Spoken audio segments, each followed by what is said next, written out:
Bismillahirrahmanirrahim. Question-réponse de Tchir Chalabi, Hafidahullah, vendredi 13 juin 2008. Je sais pas ce que ça veut dire la machine à carte bleue. Yani cher, c'est le fait de payer. Yani si on va faire des courses, par exemple si on va acheter un ordinateur ou quoi, on paye avec une carte bleue. Yani c'est une petite carte avec une puce. Yani les commerçants ils ont des machines justement pour recevoir ces cartes. Et si on leur paye avec cette carte, yani les commerçants, eux, en fait leur machine elle est raccordée à un compte bancaire. C'est des accords en fait avec les banques. Et la banque, yani elle prend 1% de chaque vente. Et donc la sœur Abdullah, elle demande si c'est autorisé. Tfadal cher. Ah, j'ai compris, Inch'Allah ta'ala. Je vois ce que c'est, ça existe ça ici chez nous aussi. Naam. Naam. Des fois, il y a des conventions. Elle te dit, méthode, à condition que tu me donnes 1% par exemple. Alhamdulillah. Des fois, il y a des conventions. Naam, des fois, il y a des conventions avec, par exemple, la société elle-même, ou bien avec la banque, ou bien je ne sais pas avec qui. Naam. Elle te dit, par exemple, si tu emploies telle chose, je prends par exemple un pourcentage avec moi. Je prends 1%, je prends 2%. C'est pour avoir employé, par exemple, pour avoir employé cette machine, ou là pour qu'elle te permette de faire par exemple la transaction, ou la naam. Si c'est comme ça, c'est permis. Si c'est comme ça, c'est permis. Naam. Car cet argent qu'elle prend, c'est en revanche pour m'avoir facilité de faire cet achat. C'est comme si quelqu'un me facilite une chose et il me dit tu me donnes 1% par exemple. Si j'accepte, j'accepte. Naam. Wallahu azza wa jal a'lam. Tafaddal inshallah le suivant. Ubaydillah, c'est à vous Inch'Allah. Inch'Allah ta'ala, il est, yani en France il est 23h13, au Koweït il est minuit 13. Inch'Allah on va faciliter donc yani pour que toutes les personnes puissent au moins poser une question, on va dire une seule question par personne. Barakallahu fikoum pour votre compréhension. Comme il est 23h13, yani Cheikh il ne va pas rester longtemps. Donc pour faire passer le maximum de questions, on va se limiter à une seule question par personne. Jazakumullahu khayran. Yani je répète aussi, Inch'Allah, préparez vos questions à l'avance. Barakallahu fikoum. Yani, vous m'entendez bien ou là vous m'entendez de loin? Le Cheikh, yani, c'est le PC qui a un problème. Wallahu alam. Ah, c'est mieux là, alhamdulillah. Yani, Inch'Allah, je me rapproche du micro. Abou Ayman, c'est à vous, Inch'Allah. Barakallahu fikoum. Préparez vos questions, Inch'Allah. Il est déjà tard. Yani, Cheikh, il va pas rester longtemps. Ah, naam. Mashallah, Cheikh. Khair, Inch'Allah. C'est pour ça on vous entendez de loin. Khair, Inch'Allah. Alhamdulillah que vous soyez venu, Cheikh. Barakallahu fikoum. Mouahiddin, Inch'Allah, c'est à vous. Posez votre question, Inch'Allah. Subhanallah. Naam. Mouahiddin, c'est bon, j'ai ouvert le PV. Tfadal, Inch'Allah. Salam alaykoum. J'ai reçu dans un mail ceci. Il y a un deux points. Quiconque récite Ayatul Kursi 40 fois chaque jour au coucher du soleil aura une récompense de 40 hajj. Entre parenthèses, pèlerinage. Qu'est-ce que vous en dites, cher? Car j'en ai jamais entendu parler. Tfadal, cher. On n'a rien oublié du tout. Yani, on attend votre question. Yani, si la question elle est trop longue, barakallahu fikum, envoyez-le soit minhajul haq ou alors à minhaj sahih. Donc là, Inch'Allah, Abou Ayman, je vous ouvre le PV, Inch'Allah. Et je vous répète la question, cher, Inch'Allah. Donc là, c'est la question de Mouahiddin. Salam alaykoum.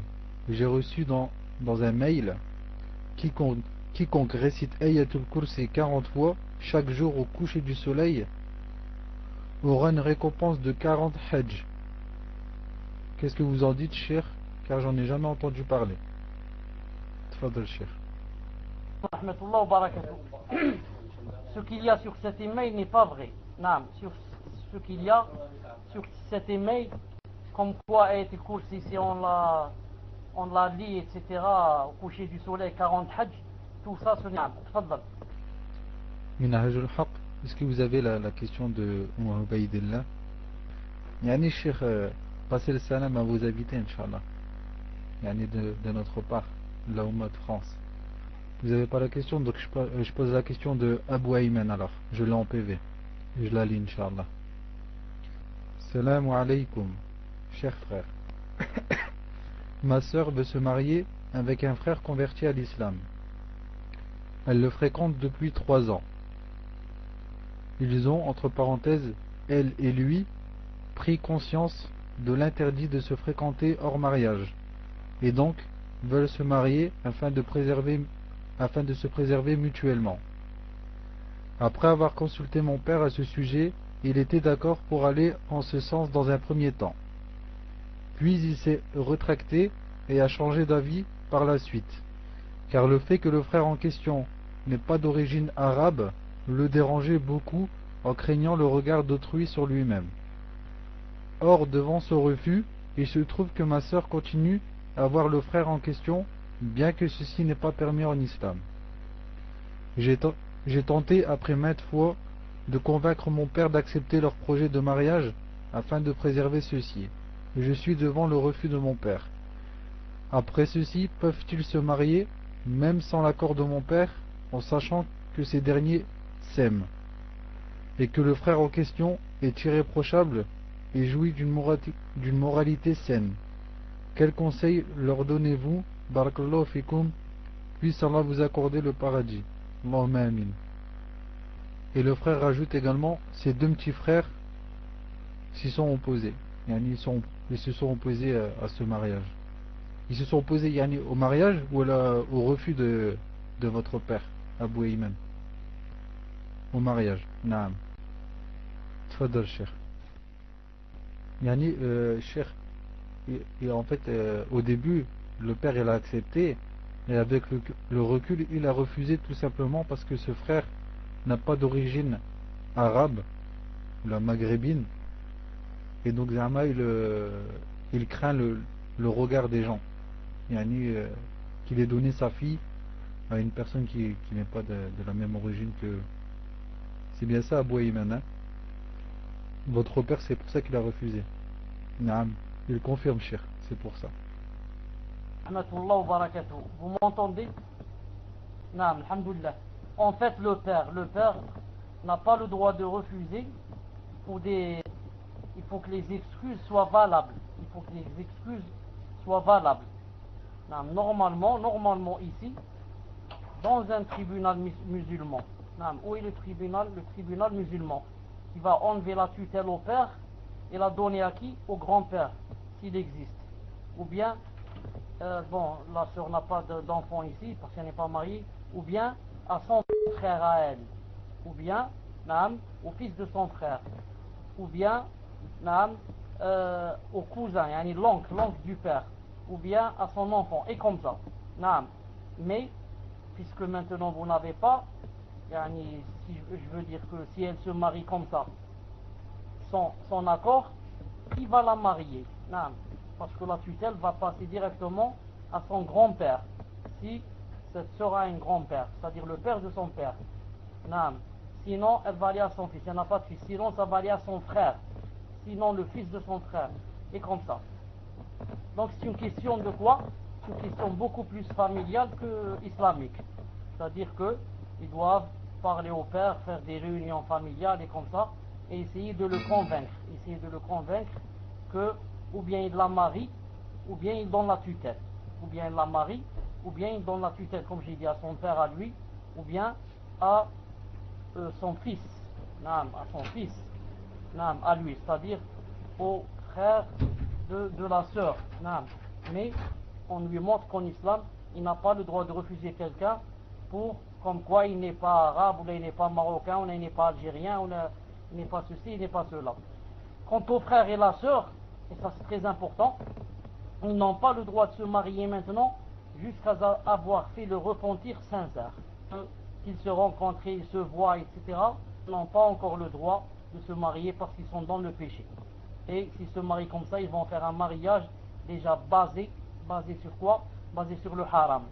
Il faudrait, s'ils sont sincères, qu'ils s'arrêtent de se voir à partir d'aujourd'hui, de se voir et de se parler, jusqu'à ce qu'ils viennent demander sa main et jusqu'à ce que on la lui donne. Allah subhanahu wa ta'ala alam. En dehors de mon père, il n'y a que moi. Mon grand frère n'est pas fils d'In. Donc je suis le seul à pouvoir. Non. Que faire donc? Il n'y a que moi. Tu as dit, en dehors de mon père, il n'y a que moi. C'est qui toi? J'ai pas compris. Qu'est-ce que tu es par rapport à la sœur? J'attends la réponse. Yani Cheikh, il a dit c'est son grand frère. Minhajul Haq, est-ce que le frère Abou Ayman, est-ce qu'il a le raid ou vous lui avez enlevé? Yani s'il n'a pas le raid, Inch'Allah, c'est mieux qu'il réponde directement aux questions sur la room. Abou Ayman, essayez d'écrire directement sur la room. Inch'Allah. Naam, voilà, c'est mieux. Non, Cheikh, il a dit c'est son grand frère. C'est son grand frère, à cette sœur. Tfadal, Cheikh. Alhamdulillah, puisque tu es son grand frère, c'est toi qui as la responsabilité de parler à ton père. Naam, tu lui dis voilà. Toi, Inch'Allah ta'ala, tu parles à ton frère. Pardon, à ton père, tu lui dis, ou bien tu la maries, ou bien tu me donnes la tutelle. Car la tutelle te revient directement à toi. Tu lui dis, ou bien tu la maries, ou bien tu me donnes la tutelle. On ne va pas laisser la soeur, ma soeur comme ça, son mariage, et ce que tu dis quoi, ce que tu dis toi, qu'il n'est pas algérien, il n'est pas ceci, ça c'est entre elle et lui. Elle pense être heureuse avec lui. Non, on n'a rien à voir avec cela, ça n'a rien à voir avec l'islam. Laisse-la, elle se marie, et qu'après elle ne vienne pas nous casser la tête, c'est tout. Mais avant cela, il faut qu'il fasse la tauba comme j'ai dit. Tfadal, Inch'Allah, le prochain, tfadal. Est-ce qu'on a la question de Alhamdulillah, c'est ce que j'avais demandé. Est-ce que les prénoms Rahma, Taqwa, Firdaus, Yamin sont autorisés? Barakallahu fikum. Tfadal, Cheikh. Wa alaykoum salam wa rahmatullahi wa barakatuh. Je commence par la fin et je vais vers le début. Pour le prénom Yamin, je ne connais pas ce prénom. Je connais Amin, je connais Ben Yamin, comme c'est dans Sourate al-Kahf. Pardon, pas Sourate al-Kahf, Sourate Youssouf. Ben Yamin, c'est le frère de Youssouf alayhi salam. Youssouf avait un frère de père et de sang qui s'appelait Ben Yamin. Mais je ne connais pas Yamin. Je connais Yamina, la femme, une sœur, s'appelle Yamina. Yamin, je ne connais pas. Il faut voir si c'est seulement, si c'est pas juif ou là. Mais Amin, c'est clair que ça existe. Firdaus, je n'ai jamais entendu que c'était interdit Firdaus. Taqwa, on peut pas. On ne peut pas appeler quelqu'un, ou là une fille, ou là Taqwa. Car ça rentre dans la tazkiya. Taqwa, ça rentre dans la tazkiya. Rahma, je n'ai jamais entendu. Je n'ai jamais entendu une personne appelée Rahma. Rahima, ça existe. Rahima, on dit d'une sœur, elle est Rahima, ça veut dire elle a la Rahma. Mais la Rahma elle-même, c'est un attribut. Comment on appelle une personne par un attribut? Mais cet attribut se colle à des gens. On dit telle personne est Rahim ou bien Rahima. Je pense que Yamin, c'est juif. De préférence, on appelle Amin. Et pour Rahma, on appelle Rahima. Taqwa, ça rentre dans la tazkiya. Firdaus, ce n'est pas interdit. Allah subhanahu wa ta'ala alam. Tfadal. Cheikh, là c'est Abdelaziz. Mais c'est pas vraiment une question. Assalamu alaikum wa rahmatullahi wa barakatuh, Cheikh. Hayakum Allah, qu'Allah vous préserve, qu'Allah vous récompense pour l'aide que vous nous apportez. Amin. Ça fait plus de 3 semaines que je voulais vous joindre. Est-ce possible que je vous en parle en privé quand vous aurez le temps? C'est personnel. Inch'Allah, barakallahu fikum, hayakum Allah, أحسن الله إليكم والسلام عليكم ورحمة الله وبركاته. تفضل شيخ. Allah Ta'ala rappeler à cette personne que, Inch'Allah Ta'ala, samedi il me parle. Samedi, c'est quand le dars, c'est samedi. Rappelez-moi, c'est quand mon prochain dars? C'est demain? Non, si c'est demain, Inch'Allah Ta'ala, alors dites oui, Inch'Allah Ta'ala, après le dars. Après le dars, Inch'Allah Ta'ala. Tfadla le suivant. Anas, Inch'Allah, salam alaykoum, Cheikh. Voici ma question. Lorsqu'un bébé nous vomit dessus, est-ce que l'on doit changer nos vêtements pour prier ou pas? De même pour l'urine d'un bébé qui nous urine dessus, mais seulement sa couche est mouillée. J'ai lu dans les préceptes islamiques relatifs au nouveau-né que l'urine du jeune garçon est aspergée et celle de la jeune fille lavée. Quelle est la différence? Yani, j'ai pas vraiment compris. Allah alam, je sais pas si Cheikh il a compris que l'urine du jeune garçon est aspergée et celle de la jeune fille lavée. Quelle est la différence? Même si le bébé nous urine pas directement. Jazakallahu khayran, Cheikh.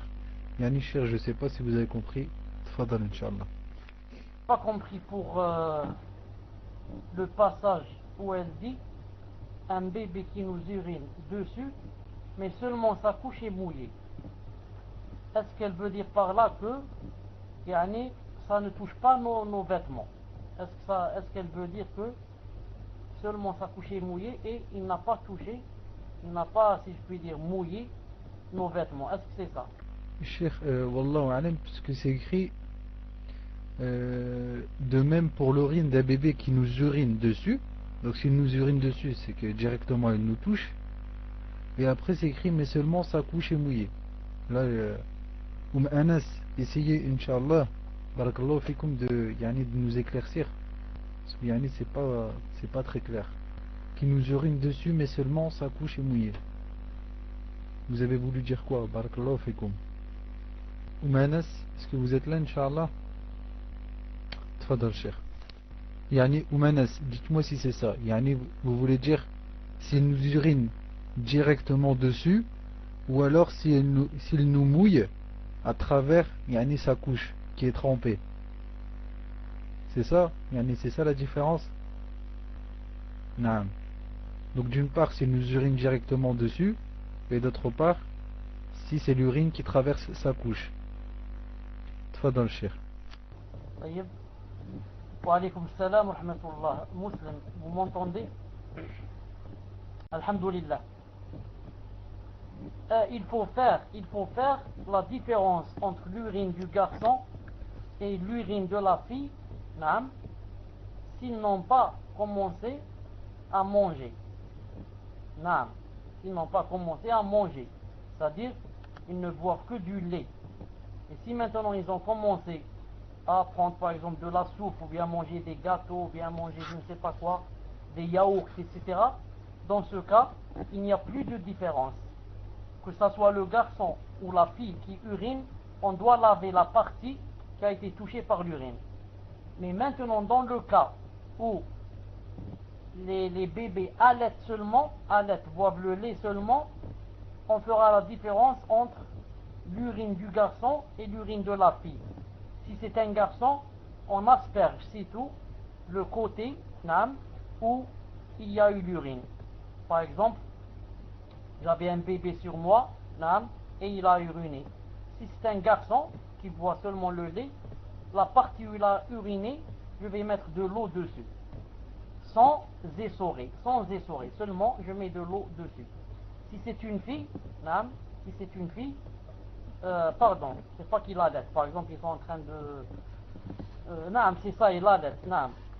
Et si c'est une fille qui a uriné, qu'est-ce que je dois mettre? Je dois mettre de l'eau et quoi? Et essorer. Je dois aussi essorer, c'est-à-dire ajouter quelque chose en plus. Donc, la différence, comme j'ai dit tout à l'heure, si les deux ont commencé à manger, il n'y a plus de différence. Mais s'ils ne mangent pas, ils boivent seulement le lait, on fera la différence entre le garçon et la fille. Si c'est la fille on met de l'eau sur l'urine, sur le vêtement, sans essorer, si c'est une fille, on doit essorer. Maintenant, ils ont dit pourquoi cette différence. La différence n'a pas été citée dans le Coran ni dans la Sunna. C'est pour ça que c'est seulement des efforts comme ça, des savants ont fait des efforts. Et on dit que, certains ont dit, c'est peut-être l'avis le meilleur, Allah subhanahu wa ta'ala alam, on dit que le garçon quand il urine, il n'urine pas dans un même endroit. Parce que son membre a été créé de sorte que lorsqu'il urine, des fois il urine par exemple debout, il urine dans plusieurs endroits, car son membre déjà bouge. Quant à la fille, quand elle urine, il n'y a rien qui bouge en elle. Elle urine dans un même endroit. C'est pour ça que la souillure va être donc beaucoup. C'est pour ça qu'on est obligé de mettre quoi? De mettre de l'eau et d'essorer. Mais le garçon a uriné peut-être dans des endroits différents. C'est pour ça qu'on doit asperger, et non pas mettre de l'eau dans un même endroit. En ce qui concerne autre chose, s'il a uriné dans ses couches. Je dois voir est-ce que il m'a mouillé mes vêtements ou pas. S'il m'a mouillé mes vêtements, je reviens à la première règle. Est-ce que c'est un garçon ou est-ce une fille? Ensuite, est-ce qu'il boit du lait ou est-ce qu'il mange? Et j'applique la même règle. Sauf si maintenant c'est vraiment humide, à peine, c'est pas mouillé, à peine humide, là je mets un peu d'eau dans ma main et j'y suis comme ça. Si c'est tout juste humide, c'est pas mouillé. Ça c'est autre chose. Le vomissement, non. Le vomissement n'a rien à voir avec l'urine. Le vomissement est pur. C'est-à-dire quelqu'un peut, ou là un enfant peut, ou là un homme, ou là une femme, n'importe quelle personne, peut vomir sur ses vêtements et faire la prière avec.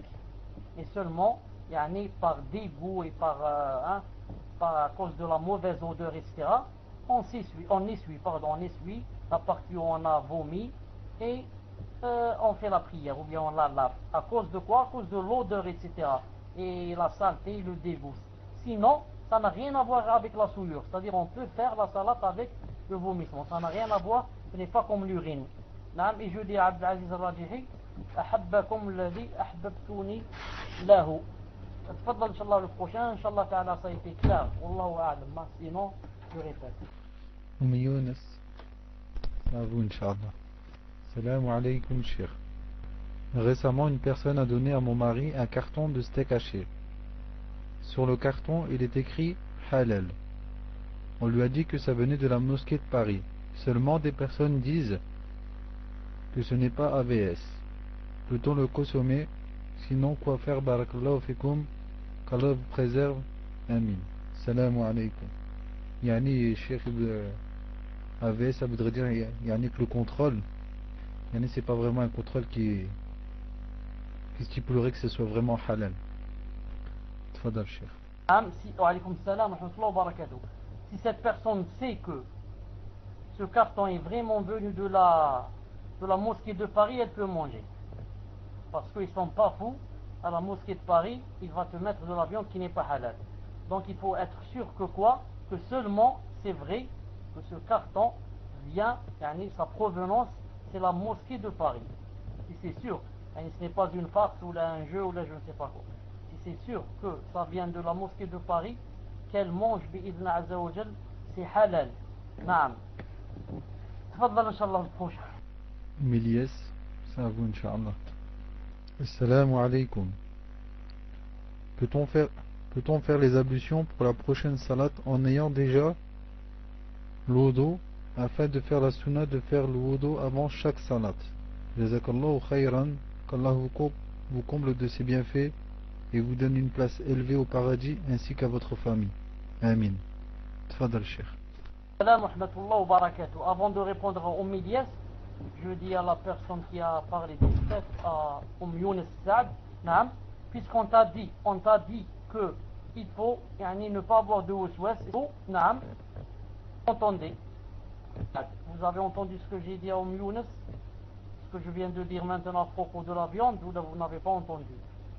Répondez-moi, Inch'Allah. car je viens de redire une autre chose sur la viande. Est-ce que vous m'avez entendu?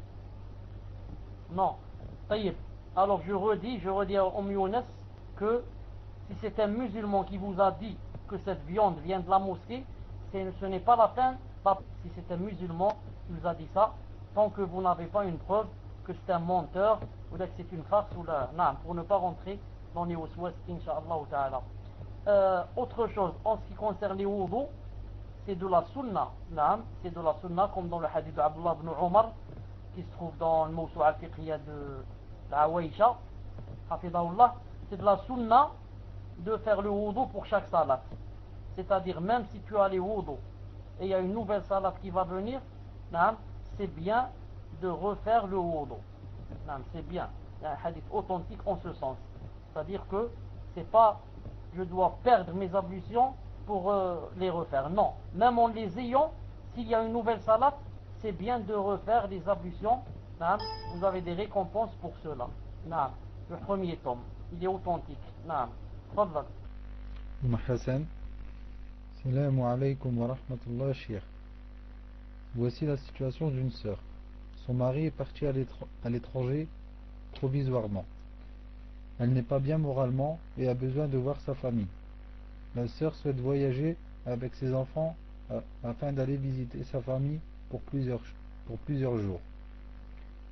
Dans la mesure où ses maharim ne peuvent pas l'accompagner, lui est-il permis de voyager seul avec ses enfants? Jazakallahu khayran, Cheikh. Yani, ça fait à peu près 200 km, non? Allahu alam, plus peut-être même.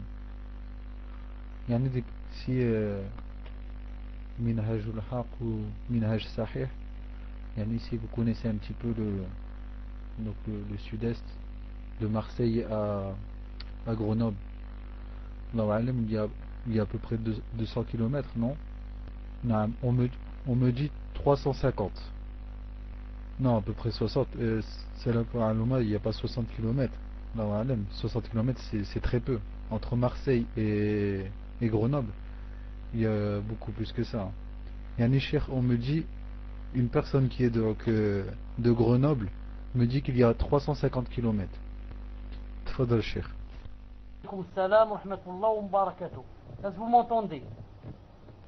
Alhamdulillah. Pourquoi j'ai demandé c'était combien de kilomètres? Car si c'était moins de 80 km, à la rigueur, on l'aurait dirigé vers la fatwa de Cheikh Ibn Baz, rahimahullah, qui dit que moins de 84 km, ce n'est pas un voyage. Donc on lui aurait dit, puisqu'il est dans une situation pareille, ce n'est pas un voyage, si c'était moins de 84 km. Et maintenant on me dit que c'est combien? C'est 300 km et quelques. C'est combien? 360.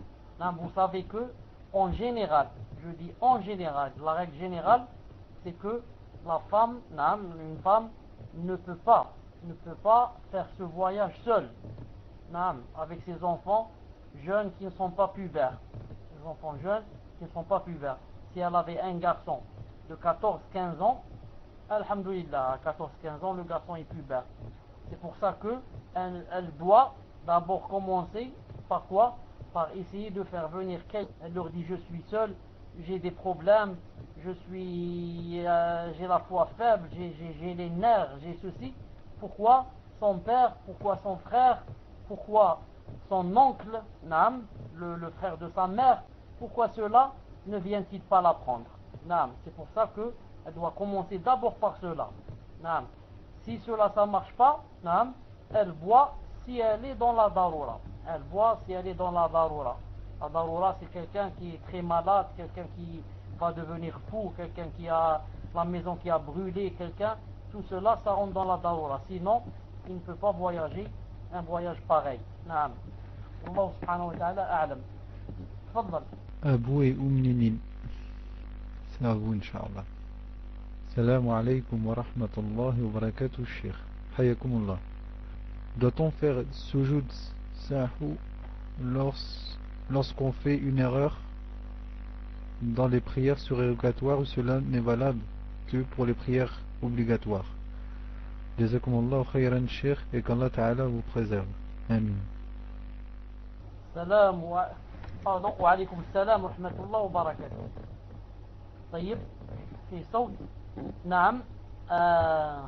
سجود السهو, les prosternations de, comment que ça s'appelle déjà en français, les prosternations de, si je puis dire, de l'oubli, naam, se font pour la prière obligatoire et pour la prière sur Ibn Abbas radiyallahu ta'ala anhuma, naam, et authentifié par Cheikh Al-Albani rahimahullah, لكل سجدتين لكل سهو سجدتان, et que ça soit nafila ou que ça soit quoi, ou que ça soit obligatoire. À chaque fois qu'on fait un oubli ou une distraction, on fait 2 prosternations. Bint Adam, ça va vous, Inch'Allah. Cheikh, il a dit 84 km. La fatwa de Cheikh Ben Baz, rahimahullah ta'ala. Bint Adam, ça va vous, Inch'Allah. Wa fikum baraka. Non. Salam alaikum wa rahmatullah, Cheikh. Jazakumullahu khair pour tout ce que vous faites, masha'Allah. Une sœur demande, je vous écris non pas pour poser une question, mais pour que vous nous conseillez, Inch'Allah. Car voilà, j'ai des cousines qui n'arrêtent pas de charrier, de me taquiner, subhanallah, L2,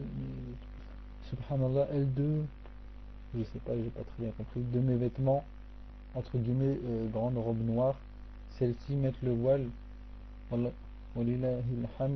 me reproche aussi d'être renfermée sur moi-même, entre parenthèses, car je n'aime pas trop rigoler. Elle rigole sur moi aussi quand j'ai des demandes en mariage, car je suis très jeune, alhamdoulilah, 15 ans. Je suis vraiment au bord de la dépression, subhanallah, c'est très dur à vivre. Je pars au Maroc bientôt et cela va être encore pire. Que me conseillez-vous, ya Cheikh? Dois-je m'éloigner d'elle? Afwan pour cette situation très bête, mais j'ai besoin de conseils. J'ai peur de tomber dans le piège de Shaitan, je suis un peu perdu. Barakallahu fikum, et vraiment afwan du dérangement. Tfadal Cheikh. Wa alaykum salam wa rahmatullah wa barakatuh. D'abord, jazakillahu khayran pour ton âge à 15 ans comme ça, et tu penses comme ça, et tu voudrais être une sœur qui applique, et une sœur qui fait le maximum pour craindre Allah subhanahu wa ta'ala. Naam. Allah ibarak pour tout ça. Naam, Allah ibarak pour tout ça. Et ensuite, tu essayes, Inch'Allah ta'ala, de ne pas trop donner d'importance à ses cousines, etc. C'est-à-dire quoi? De continuer, persévérer à apprendre le din, à écouter des doros, à assister des cours et comme ça. Et elle, ce qu'elle dit, tu ne donnes pas à ça beaucoup d'importance. Car l'essentiel, c'est qu'Allah subhanahu wa ta'ala est ravi de toi. Quand Allah ta'ala est ravi de moi, je laisse les autres parler. Ça rentre dans une oreille, ça sort de l'autre. Ça ne me fait ni chaud ni froid. L'essentiel, Allah ta'ala est ravi de moi. Mais en même temps, j'essaie de ne pas faire de mes cousines des ennemis. Car déjà, elles vont être jalouses. Elles se disent, celle-là, elle a 15 ans, elle se croit ceci, cela. Mais nous, on a tel et tel âge et on n'applique pas comme elle, etc. Elles vont être très jalouses de toi. C'est pour ça que essaye de les avoir comme amis, comme cousines, comme famille, au lieu de les avoir comme ennemis. À chaque fois qu'une personne, on peut faire d'elle une amie, c'est mieux que d'en faire un ennemi qui va nous faire des ruses, qui va nous faire des pièges, qui va nous faire peut-être de la sorcellerie, peut-être qui va nous taper avec un mauvais œil. C'est pour ça que, donc toi, Inch'Allah Ta'ala, continue dans le din, essaie d'apprendre le Coran, essaie de lire les livres, d'appliquer des doros, etc. Quand tu les rencontres, comment allez-vous, toi, ceci, cela, tu essaies, je suis, j'ai été créé comme ça, Allah ghalib, je suis. Et Inch'Allah Ta'ala, Allah subhanahu wa ta'ala, Inch'Allah le prochain. Mehdi, c'est à vous, Inch'Allah. Sinon, on passe à Chedliya, Inch'Allah. Mais on rappelle, Inch'Allah, qu'en France, il va être minuit, et donc 1h du matin chez les Cheikh, au Koweït. Chedliya, la question doit être trop longue. Donc, Inch'Allah, soit donnez-la à Minhajul Haq ou à Minhaj Sahih. Cheikh, Allahu Alam, il n'est pas le Akh al-Ghuraba. Je ne le vois pas dans mes contacts, donc je pense pas qu'il soit là. Salam alaykum wa rahmatullahi wa barakatuh, Cheikh. Une sœur m'a dit que, étant petite, sa tante lui a fait une invocation contre le viol. Entre parenthèses, son invocation contenait également des versets d'après ce qu'elle m'a dit.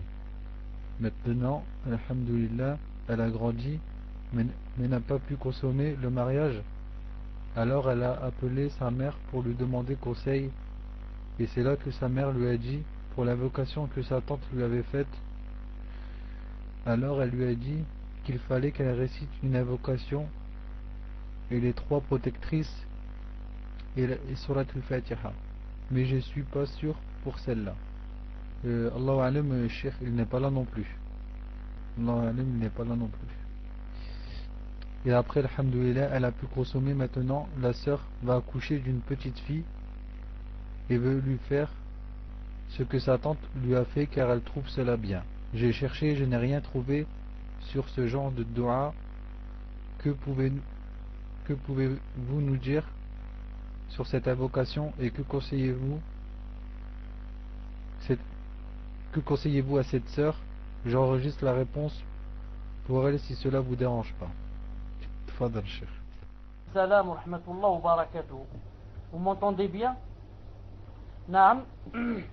Ces choses existent chez beaucoup de familles, hein, en Algérie par exemple, au Maroc, ailleurs je ne sais pas, mais ce que je sais c'est que ça existe beaucoup en Algérie et au Maroc. Naam. Et ce que je voudrais que vous sachiez ici, c'est que quand on dit certaines phrases, on fait certaines choses, la fille alors devient, c'est-à-dire personne ne peut consommer le mariage avec elle. Personne ne peut consommer le mariage avec elle. Et des fois, la famille oublie ce qu'il faut dire. Car la femme qui a fait ça est morte, et cette fille peut rester comme ça toute sa vie, sans consommer le mariage, parce qu'elle a oublié ce qu'il fallait dire. Le plus important ici c'est quoi? C'est de savoir que ceci rentre dans le sihr, ceci rentre dans la sorcellerie, et ça n'a rien à voir avec le din, et ça n'existe pas dans le din. Dans le din, il n'y a pas où on lit des versets pour que la femme devienne, c'est-à-dire on ne peut plus lui enlever la virginité. Ça, il n'y a pas en islam. Mais il y a la sorcellerie, c'est-à-dire on doit dire des choses comme ça spéciales, pour que quoi? Pour que l'homme ce jour-là ne puisse rien faire avec la femme, si jamais elle fait ça. Et le jour du mariage, elle doit dire le contraire de ce qu'elle a dit, pour que son mari puisse faire la chose. Donc cela, il faut que vous sachiez que ça rentre dans la sorcellerie, et que c'est interdit en islam, et que ça rentre dans le grand péché, et qu'il n'y a rien en islam pour mettre ce qu'on appelle un cadenas. Ils disent, j'ai mis un cadenas à ma fille, comme ça, c'est-à-dire elle ne peut rien faire. Et tout cela, ça rentre dans quoi? Ça rentre aussi dans le fait de ne pas avoir confiance à sa fille. On n'a pas confiance à elle, on ne sait jamais ce qu'elle peut faire. Donc les mères et les grands-mères croient qu'elles font quelque chose de bien, mais les masakines, elles ne savent pas que ça rentre dans le sihr, car on doit dire des phrases spéciales. On doit dire des phrases spéciales, comme on doit dire par exemple que notre fille est un mur, et l'homme des autres, là, comment on dit, Ibn Nas est un fil, khet, c'est un khet partout. Vous savez que le fil, imaginez un fil, ne peut rien faire devant un mur. Et le jour du mariage, on dit le contraire.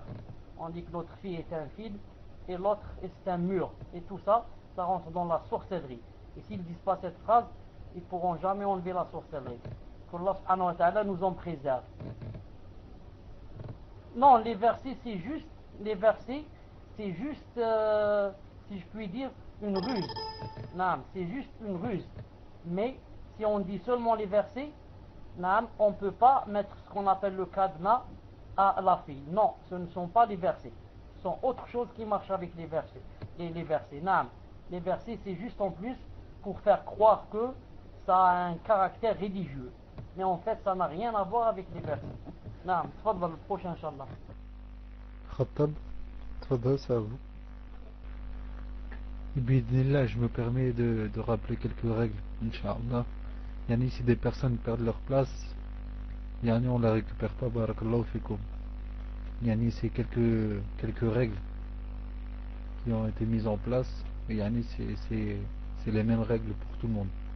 Toutes les personnes qui perdent leur place, yani, ils la récupèrent pas. Barakallahu fikum.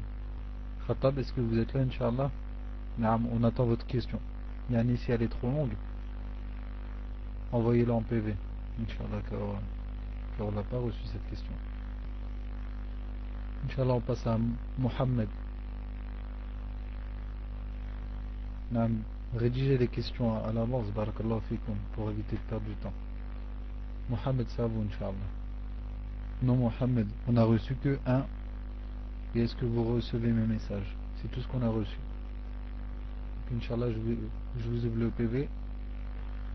Et vous mettez la question en PV, Inch'Allah. Barakallahu fikum, préparez vos questions à l'avance. Jazakumallahu khayran. Donc j'ai la question de Mohamed. Assalamu alaikum wa rahmatullahi wa barakatuh. Je tiens tout d'abord à vous remercier, Cheikh. Jazakallahu khayran. J'ai beaucoup de problèmes durant la prière. Lorsque je fais la prière, j'ai beaucoup de sales pensées qui viennent et qui me gênent. Ces sales pensées concernent des péchés gravissimes et affreux comme le shirk, etc. Et je vois des images dans ma tête. Je déteste avoir cela, mais je n'arrive pas à m'empêcher de penser à cela. C'est plus fort que moi, et parfois j'ai peur d'apprécier cela, mais je me rends bien compte que ce n'est pas possible, car ça me gêne. Je hais cela, et je ne voudrais pas avoir ces pensées durant la prière. Que dois-je faire? Quand je prie, je dis parfois A'udhu billahi minash shaytanir rajim, et je crache sans que rien ne sorte. Yani poustillonne 3 fois à gauche, mais le problème persiste. C'est comme cela à chaque prière, et je ne sais plus prier avec quiétude, et j'ai toujours peur, avant d'aller prier, que cela me vienne. J'ai cela depuis plusieurs années. Pendant un moment, ça s'est arrêté, alhamdoulilah, mais cela a recommencé de nouveau. Est-ce que je devrais rendre des comptes à Allah pour cela? Que dois-je faire pour que cela parte, Inch'Allah? J'en souffre beaucoup. J'ai aussi souvent cela quand je ne prie pas, et j'ai tellement peur de devenir kafir à cause de cela et d'avoir la colère d'Allah sur moi. Tfadal, Cheikh. Salam wa rahmatullah wa barakatuh. Fi sawt. Naam.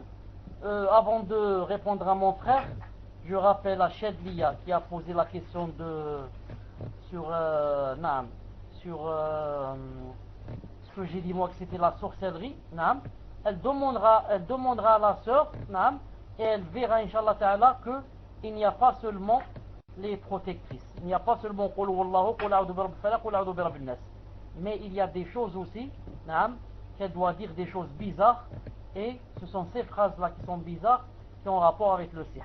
Elle lui demandera, Inch'Allah Ta'ala, naam, et elle verra que ce que j'ai dit, Inch'Allah Ta'ala, est vrai. Naam. Taïb, je dis à mon frère qui a les waswas, que celui qui a les waswas, il faut qu'il fasse beaucoup de dua à Allah subhanahu wa ta'ala, car c'est vraiment une maladie qu'on ne souhaite à personne, car c'est une maladie morale qui se trouve dans l'esprit, dans la tête. Si c'était une maladie qui a rapport avec le corps, elle est très facile à soigner. Tu vas chez le pharmacien, tu vas chez chez le docteur, il te donne des pommades, il te fait une opération, enfin. Mais quand c'est dans la tête, comment faire sortir quelque chose de la tête? Comment faire sortir une idée de la tête? Comment faire sortir quelque chose de l'esprit?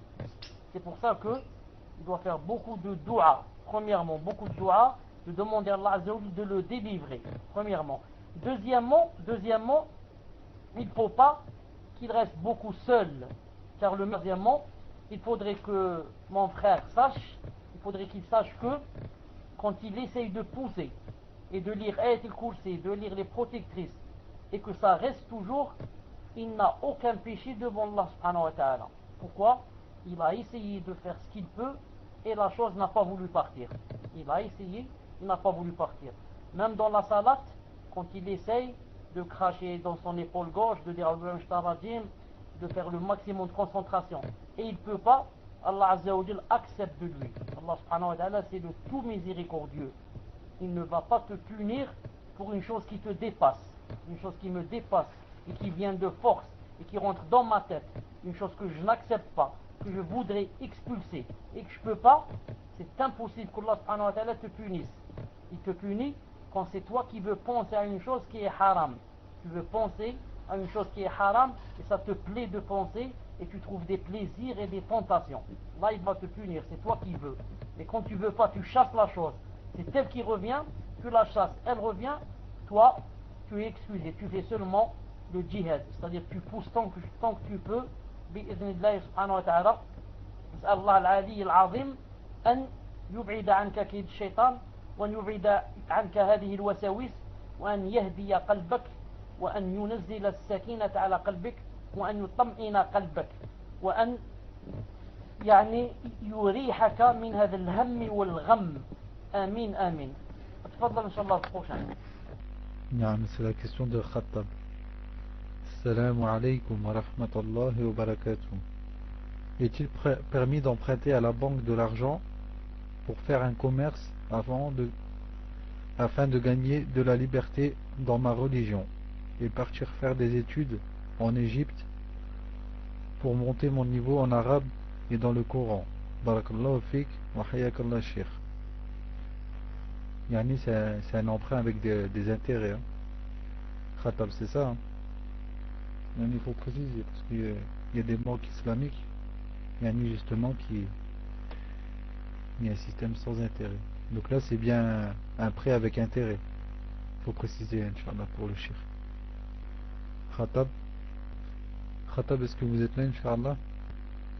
Répondez-moi en PV, Inch'Allah, dites-moi si c'est un emprunt avec intérêt. Naam, tfadal shir. Wa rahmatullah wa barakatuh. Naam, on ne peut pas faire un emprunt avec intérêt. Naam. L'emprunt avec intérêt, on le fait quand on est vraiment naam, dans la darura. La darura, vous savez ce que c'est? Je vous donne un exemple, comme a donné Cheikh Al-Albani rahimahullah. Je vous donne un exemple, Inch'Allah ta'ala. Muslim, est-ce que vous m'entendez? Muslim, est-ce que vous m'entendez? Alhamdulillah. Naam, je n'ai pas de maison et je suis avec mes enfants dans une tente. Nous sommes dans une tente, on a placé la tente devant la tour Eiffel ou là dans un jardin et naam, il y a la pluie qui tombe, il y a des photographes qui viennent nous photographier, ils sont étonnés, on est dans une tente. Personne des musulmans ne veut nous accueillir chez lui, ni les musulmans ne veulent nous prêter de l'argent. Dans ce cas, tu prêtes de l'argent avec intérêt pour acheter une maison et payer après. Tu es dans la darura. Naam. Mais ici, il n'y a aucune darura. Il n'y a aucune darura pour aller en Égypte ou là pour aller étudier. On peut étudier où on est. Naam. Dans une mosquée, on peut étudier. Et même seul, déjà on peut étudier. Seul à la maison, naam, si on est sincère, on ouvre des livres, on écoute des doros, on peut étudier bi'idhna ta'ala. Naam. Inch'Allah ta'ala, donc c'est pas la peine de rentrer dans l'usure. Naam. Ensuite, Chaldi a dit salam, vous pouvez dire au chef que la sœur me dit que cela pouvait pas être un sihr, car il n'y a pas eu de pratique manuelle telle que des cheveux, des ongles, vêtements, c'est vraiment très important, barakallahu fik. Que ce pouvait pas être un sihr, car il n'y a pas eu de pratique manuelle telle que les cheveux, les ongles, les vêtements. Naam, elle ne m'a pas compris. Naam, la sœur ne m'a pas compris. Ou mieux encore, je vais dire mieux que cela, je veux dire que la sœur ne connaît pas le sihr. La sœur croit que le sihr, il faut quelque chose de manuel.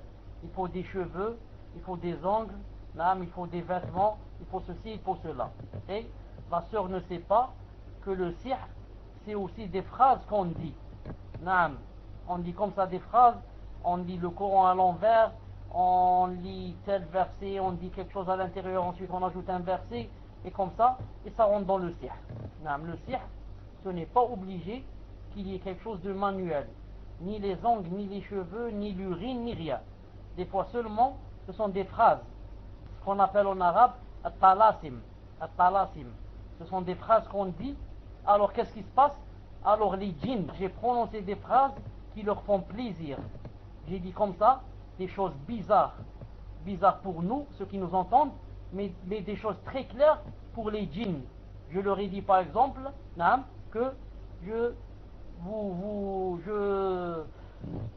prosterne à vous, je vous aime, je ceci, vous êtes mieux que le messager d'Allah. Comme ça, ce sont des phrases que seulement eux ils comprennent.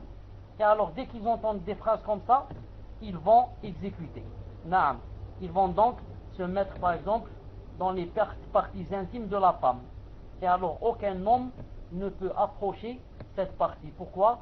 Elle est mahrousa. Elle est gardée par un djinn, un shaitan. Il s'est mis là-bas et il ne laisse aucune personne approcher. Pourquoi? Parce que cette personne vient de prononcer une phrase de kufr. Une phrase de kufr, naam, qui elle-même ne sait pas ce que c'est. Bien sûr, elle a dit des choses, elle croit qu'elle a dit des choses qui n'ont pas de sens. En fait, ce sont des choses qui ont des phrases qui ont des sens pour les shayatins. Ils ont compris ce que tu as dit, ils ont appliqué maintenant, ils exécutent, ils t'aident, ils travaillent pour toi, pour celui qui a dit des choses pareilles. Naam. Wallah subhanahu wa ta'ala alam. C'est très compliqué le sihr, ce n'est pas seulement les cheveux et les ongles. Naam. Tfaddal inshallah ta'ala. Salam alaykum wa rahmatullahi wa barakatuh, ya Cheikh. Tout d'abord, qu'Allah Azza wa Jal vous récompense ici-bas comme dans l'au-delà pour tous vos efforts pour la Ummah. Amin. Wa alhamdulillah. Dans les lois en France et en général chez les kuffars, quand on est un particulier et qu'on commence à vendre comme un professionnel, c'est-à-dire en grande quantité, on doit se déclarer car sinon ça devient de la vente illicite. C'est-à-dire ce n'est plus considéré comme de la vente occasionnelle. Je voudrais savoir si on doit se conformer ou non à ces lois. D'autre part, il y a des frères et sœurs qui vendent et se déclarent, se conforment aux lois du pays, et ceux qui ne se déclarent pas vendent à petit prix. Ceux qui lèsent, ceux qui se déclarent, car eux doivent mettre des prix qui incluent les charges, etc. Que dit la loi islamique de cette situation? Est-ce une injustice ou non? Si vous pouvez me donner des preuves, car les sœurs en demandent. Barakallahu fikum ya Cheikh, hayakumullah, assalamu alaykum wa rahmatullahi wa barakatuh. Tfadal Cheikh. Wa alaykum salam wa rahmatullahi wa barakatuh. Est-ce que vous m'entendez? Naam. Est-ce que la question qu'on vient de me poser, c'est une question spécialement pour les pays de kuffar, ou là ça parle en général? Ou là ça parle en général? Je pose cette question. J'attends la réponse. Le début de la question, Allahu Alam, c'est pour les pays de kuffar. Par contre le reste, yani, c'est en général. Et pour le reste, yani, je peux prendre un exemple, Allahu Alam. C'est le fait par exemple qu'il y a certaines personnes qui vendent des livres. Je vais prendre juste un exemple, hein. Des livres sur le din, ils les vendent à bas prix, yani, mais eux ils sont pas déclarés, donc ils n'ont pas de taxes, pas de charges derrière. Et d'autres personnes vendent les mêmes livres à un prix plus élevé, et yani, donc cette personne elle demande si c'est légal, si c'est licite que ces personnes qui ne sont pas déclarées vendre des prix plus bas, et en fait que ça casse ou ça freine le commerce des personnes qui ont des charges et donc qui sont obligés en fait de vendre à des prix normaux pour pouvoir payer ces charges. Tfadal Cheikh. Naam. J'ai demandé si c'est dans un pays de kuffar ou pas de kuffar, car vous savez que dans un pays musulman, le gouverneur a le droit de faire des prix. Car la règle générale dit que quoi? Dit que il n'y a pas de prix. C'est on marche d'après les choses, comment qu'elles se vendent naturellement dans les marchés. Mais, comme a dit le messager d'Allah, Inna Allah huwa al-musa'ir. Allah c'est lui qui fait les prix. Mais, si le gouverneur voit que il y a des gens qui profitent sur d'autres, et il y a qui vendent comme ils veulent, et il y a l'anarchie, alors il a le droit de quoi? De mettre ce qu'on appelle unifier les prix. Il va unifier les prix, et alors dans ce cas, personne n'a le droit d'ajouter sur le prix du gouverneur. Sinon ça devient un péché. Ça, c'est quoi? Comme je disais tout à l'heure, c'est dans les pays musulmans. C'est dans les pays musulmans. Est-ce que cette chose s'applique au pays des kuffars? Est-ce que cette chose s'applique au pays des kuffars? Inch'Allah ta'ala, je vous donnerai la réponse la prochaine fois, Inch'Allah ta'ala. Je vous donnerai la réponse, Inch'Allah ta'ala, la prochaine fois, bi'idna azza wa jalla. C'est-à-dire que je sais que ça s'applique, mais je voudrais me rassurer, Inch'Allah. Je voudrais me rassurer. On a des livres qui ont un prix imprimé. Naam, ils ont des prix imprimés, mais d'autres les vendent moins cher parce qu'ils ne payent pas. Ils ne payent pas les impôts, etc. Ils ne sont pas déclarés. C'est pour ça qu'ils les vendent plus bas. Naam. Je vous donne un exemple. C'est comme le taxi. Naam, c'est comme le taxi. Quand quelqu'un a les papiers du taxi, etc., il paye des impôts, etc. Donc c'est plus cher que la voiture clandestine. Clandestin, tu dis à ton voisin, amène-moi à l'hôpital, je te donne 10 euros.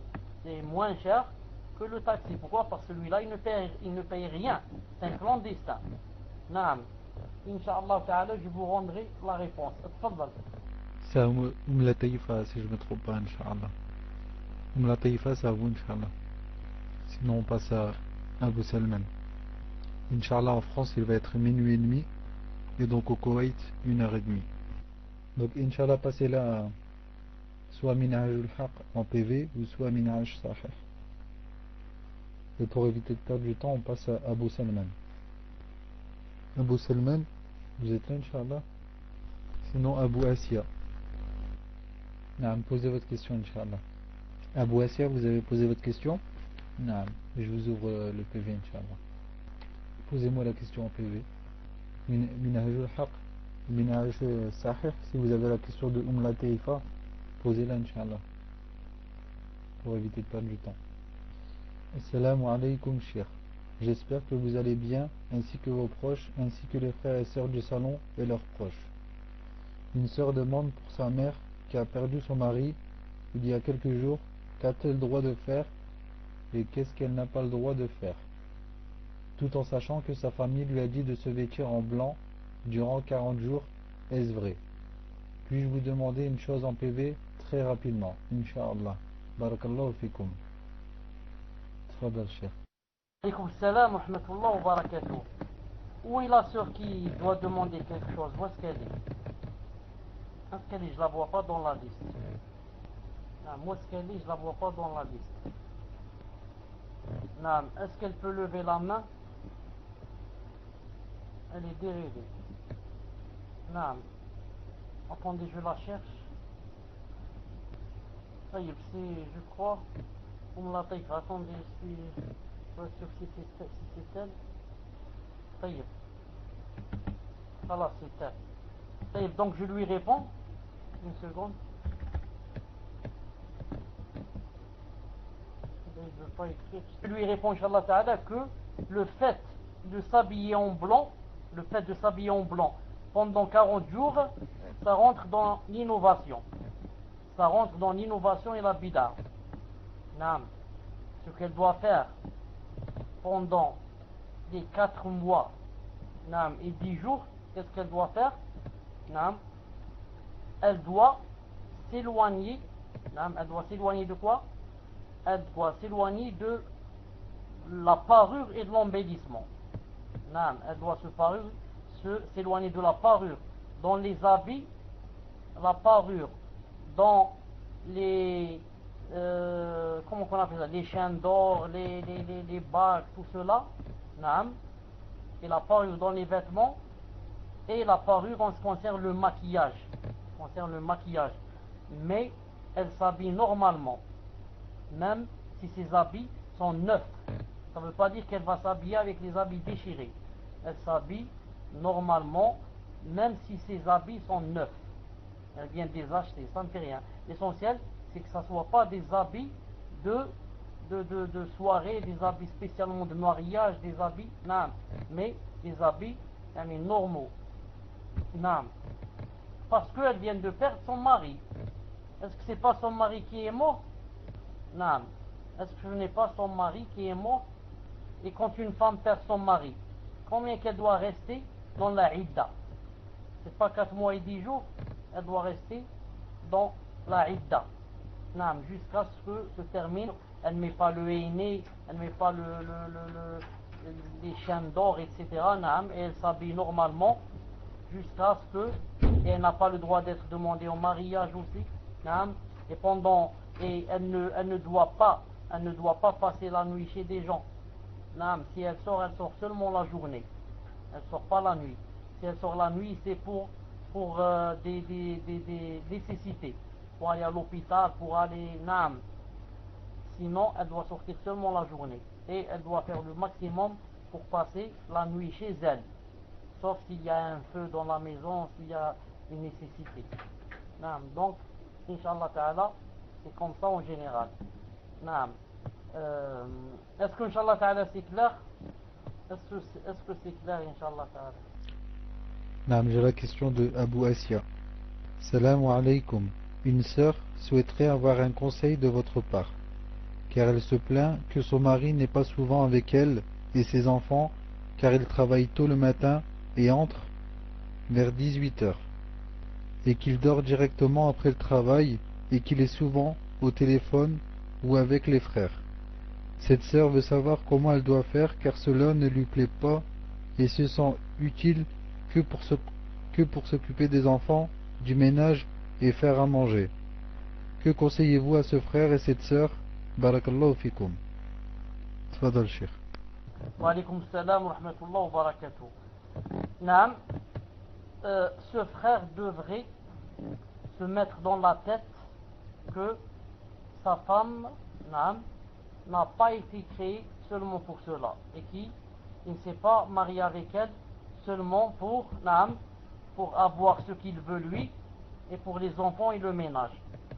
Mais il doit savoir d'abord que c'est une sœur en Allah subhanahu wa ta'ala.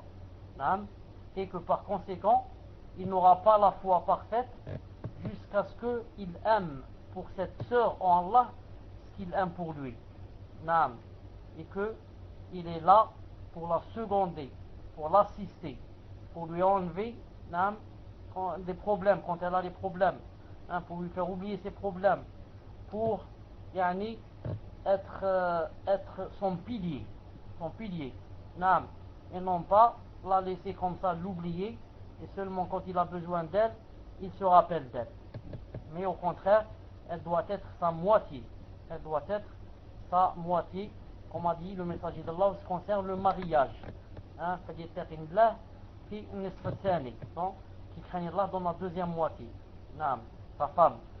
Donc c'est comme ça qu'un homme devrait penser à sa femme, si lui c'est vraiment un frère, et si elle c'est vraiment une sœur.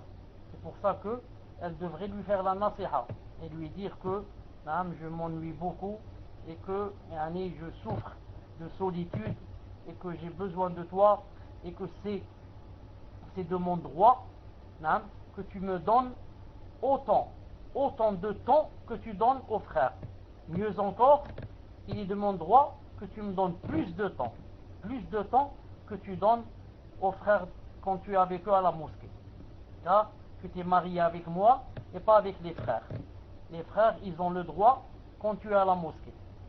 Mais quand ça se termine la salat, c'est avec moi que tu dois être. Sauf bien sûr si tu as des choses, etc. Elle lui dit, mais il ne trouve pas. Qu'est-ce qu'il ne trouve pas? J'ai pas compris. Elle lui dit, mais il ne trouve pas qu'elle est seule. Non, ça c'est une nasiha. Non, c'est une nasiha. Lui, il ne voit pas que c'est un problème. Non, il ne voit pas que c'est un problème. C'est ça, exactement. Il ne voit pas que c'est un problème. Elle, non, elle doit lui faire les nasiha gentiment, ou bien elle doit chercher une personne à laquelle il écoute. Une personne qui influe sur lui. Une personne qui influe sur lui et elle lui demande de lui faire la nasiha. Si lui ne veut pas l'écouter, alors elle cherche gentiment une personne qui influe sur son mari pour lui parler. Par exemple, si elle est bien, je donne un exemple, si elle est bien avec sa belle-mère, alors elle dit à sa belle-mère de dire à son fils de lui donner des nasiha.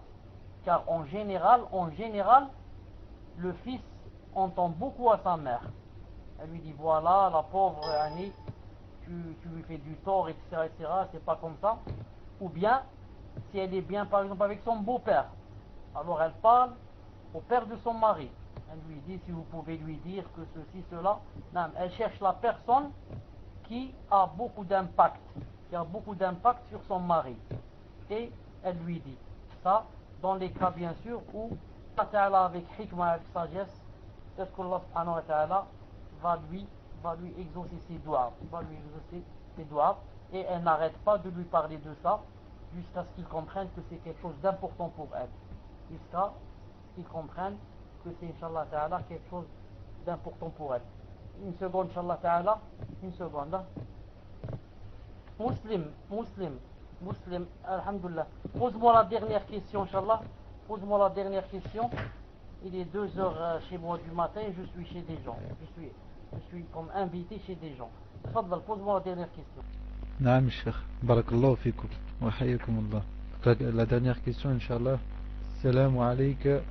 Akhi, je sais pas si tu te souviens, je t'avais donné une question pour que tu la poses au Cheikh pour moi car j'avais vraiment besoin d'une réponse très rapidement. Et tu m'avais dit de la donner à l'Oulaba car c'était lui qui était en liaison avec le Cheikh. C'est ce que j'ai fait. Il m'a dit que le Cheikh me répondrait mais je n'ai toujours pas eu de réponse. Donc comme je suis encore très loin, je voulais savoir si c'est possible que tu redonnes une question au Cheikh.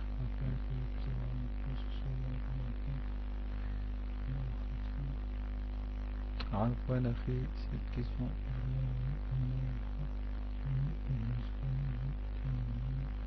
Une jeune fille de mon quartier est décédée lundi. Allah yarahma.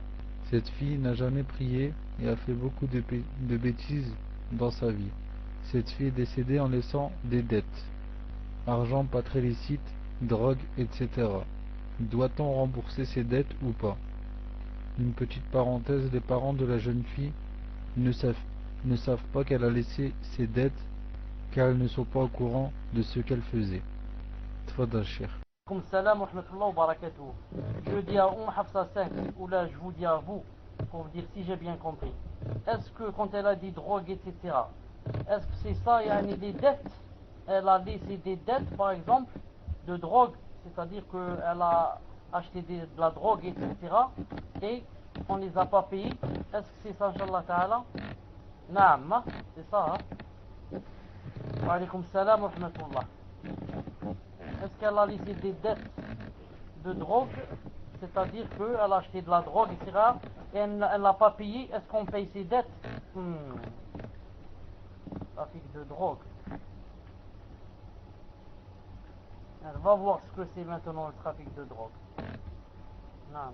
Elle doit de l'argent avec lequel elle a acheté de la drogue. Non. Si une personne va payer les dettes de cette personne qui est morte, les dettes qui sont l'argent de la drogue, bien sûr, cette personne aura fait un grand péché. Si quelqu'un va lui payer ses dettes, cette personne qui va payer les dettes va avoir un grand péché pour avoir aidé cette personne qui est morte, pour l'avoir aidé dans la drogue. Elle a consommé de la drogue et moi je vais l'aider et lui payer les dettes de la drogue. Quiconque lui paye la dette a fait un grand péché. C'est pour ça que on n'a pas le droit de lui payer ce qu'elle a fait comme dette, sauf les dettes de halal. Sauf les dettes de halal. Mais toutes les dettes de haram, on n'a pas les droits de les payer. Bi'idhnillahi subhanahu wa ta'ala, et maintenant qu'elle est morte, sûrement que cette personne, sûrement que maintenant elle sait qu'est-ce que ça veut dire consommer de la drogue, et que sûrement elle doit beaucoup le regretter. Nous, on ne souhaite du mal à aucun musulman. On souhaite le mal à aucun musulman. Seulement, on demande qu'Allah subhanahu wa ta'ala raffermisse nos cœurs pour qu'on le rencontre ravi de nous. Et on ne le rencontre pas avec de la drogue et l'alcool et la zina. Je vous donne rendez-vous, inshallah ta'ala, demain dans le cours de samedi. Et jazakumullahu khairan pour avoir assisté. Et moi maintenant, je dois vous laisser, inshallah ta'ala, pour vous rencontrer demain. Subhanakallahumma bihamdik, ashhadu an la ilaha illa anta, astaghfiruka wa atubu ilayk. Assalamu alaykum wa rahmatullahi wa barakatuh.